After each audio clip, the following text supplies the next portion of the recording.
page turners, and welcome back to the channel. I'm Matthew, the man with a hat who reads, and this is the perfect book tag. I wasn't tagged to do this tag, but I seen it recently done on a channel. I thought that's a nice, easy, quick tag, and I needed an easy, quick video this week, so here we are.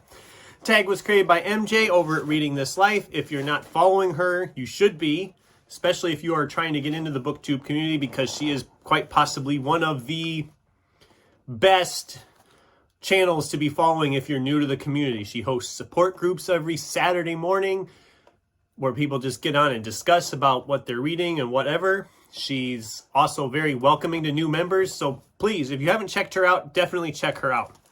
And let's just dive right into the tag. So, question 1. What format is your perfect book? Hardcover, paperback, ebook, etc. Well,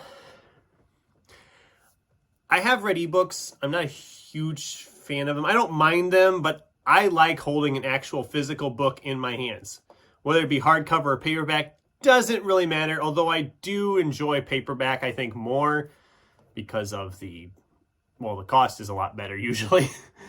And I really like the mass market paperbacks just because I can carry them everywhere in my pocket or whatever. I love that about them. But if you look at the shelf here behind me, I think everything on that shelf is paperback. So you kind of get an idea that I'm a big paperback person. I like having hardcovers too. They look nice on a shelf too. But for the most part, I'm more of a paperback person. But that's just me. About how many pages is your perfect book? And are you particular as to where chapters begin? Not really particular on chapters beginning or whatever. I've read some books where there are no chapters. It's just one giant narrative or whatever. As far as how many pages in a perfect book, the sweet spot for me is probably around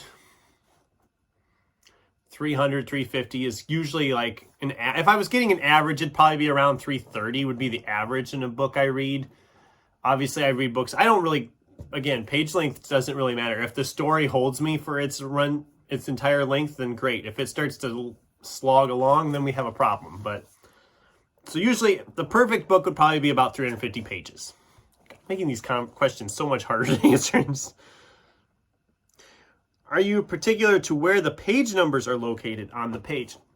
No.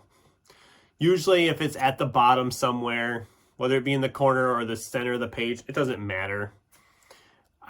Or if it's at the top, I don't really care. I don't care where they're located. I sometimes hate these books that don't have the page numbers on every page. You guys have that? You have a book you're reading and you stop somewhere for the night or whatever, and you're like, oh, I'm going to enter my progress on Goodreads, and you look for the page number. You have to go back like 3 or 4 pages to find a page with the page number on it. If you're going to have page numbers, just put a number on every page. But do you have a favorite font? No. As long as I can read it, it's legible and I can read it, I don't care. If they have a little thing in the back about the font, I would read it just out of curiosity, but 9 times out of 10, I don't care. I just don't care. Do margins matter to you? Again, as long as I can read the page I'm trying to read, and it's not just this huge, big, square block of text, I'm usually okay.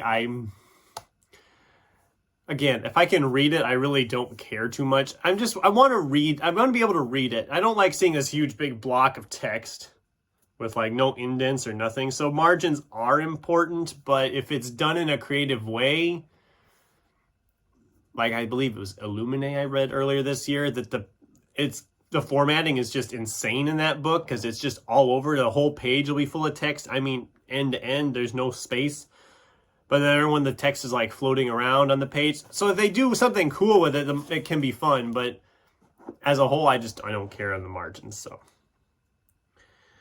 does your favorite book have any unique features that make it perfect? Not really. God, this is a really boring tag video, guys. I'm sorry. Almost all my question and answers were I don't care or not really. Again, I like just a nice book that is legible to read. If it's fancy, I'm more likely not to want to open it because it looks too fancy. It's like, oh, it's a shelf thing. I don't want to open that. I mean, it doesn't matter. And I know there's another part about showing the cover of the current favorite book or whatever, and I don't really have one that has a fancy cover. I use this like, so imagine a generic book over here. Yeah, I'm not too, I find out that I did the perfect book tag, and I find that my perfect book is really any physical book. So I guess that's an answer, right? So yeah, that was the perfect book tag. It does say to tag some other booktubers. Who can I tag? Should I tag somebody? Well, I just got followed by a channel, and I followed him back, called Bookspin. I'll tag him. I'll tag Bookspin if he wants to do the perfect book tag. And if not, that's fine. And if anybody else out there wants to do this tag that's watching, go right ahead. That's great. Go ahead. So yeah, this was the perfect book tag, and I guess that's all I really have for right now. So until next time, thanks for watching, and keep turning pages.